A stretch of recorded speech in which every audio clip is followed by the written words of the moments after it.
Good afternoon. My name is Richard Holober. I'm here representing the Consumer Federation of California, and we are thrilled to be here with you on this historic day.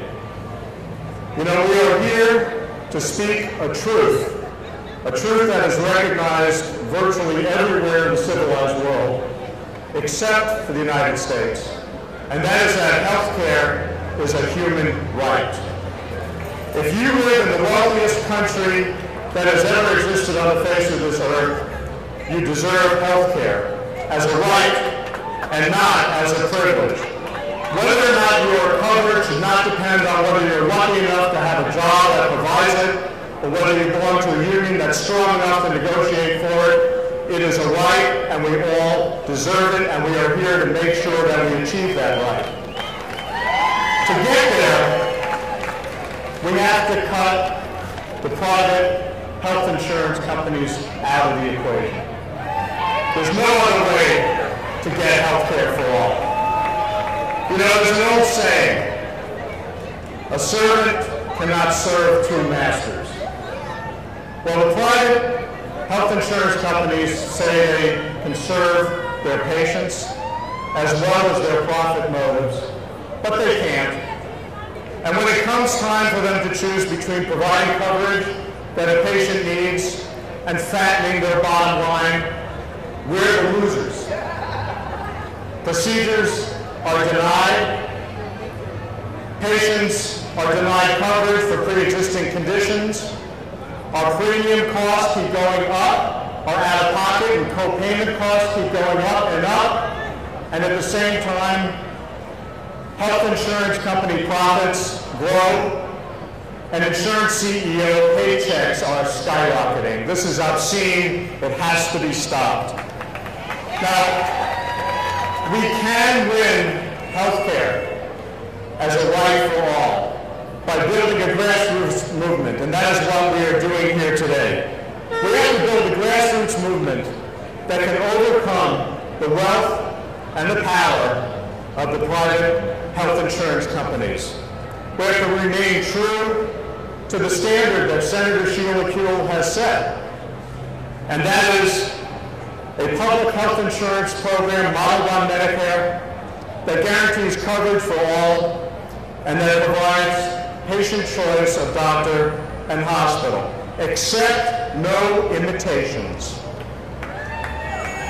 You know, I talk to a lot of working families, and I hear a tremendous amount of anxiety about the rising costs and the shrinking coverage of health care. You know, the people get it.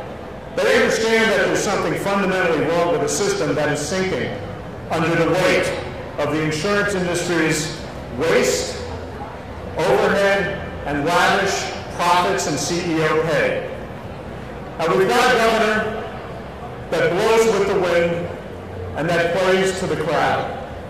And we're going to build a parade for universal, single-payer, guaranteed health care that is so long, that is so strong, and that is so powerful that this governor is going to scramble to try to get to the head of that parade. And let me tell you, if he doesn't, we'll get ourselves another governor that won't insist on cutting the private insurance companies in as part of the deal. Now, make no mistake, the health insurance companies are going to squeal like a bunch of stuck pigs, because that's exactly what they are. Now, we take so much for granted as our right in this great country, but many of our rights started out as radical notions. 100 years ago, women's suffrage was a wild notion. But women marched, and they won the right to vote. In the 1800s, the idea of universal free public education was a radical notion. But the Working Men's Party of that era campaigned, and we won a right that we all now take for granted, and that is the right to free public education. And not that terribly long ago, the idea of elected representative government was a subversive notion. But people like Jefferson, Washington, Franklin, and Thomas Paine knew that its time had arrived. They knew the people were ready for it, and they won against the most powerful empire on earth. It's time for the United States to join the rest of the civilized world and decide that our health care is just much, much too important to be left in the hands of private health insurance companies. And I look at this tremendous turnout today. This is a historic day, and I know that we are on the side of history.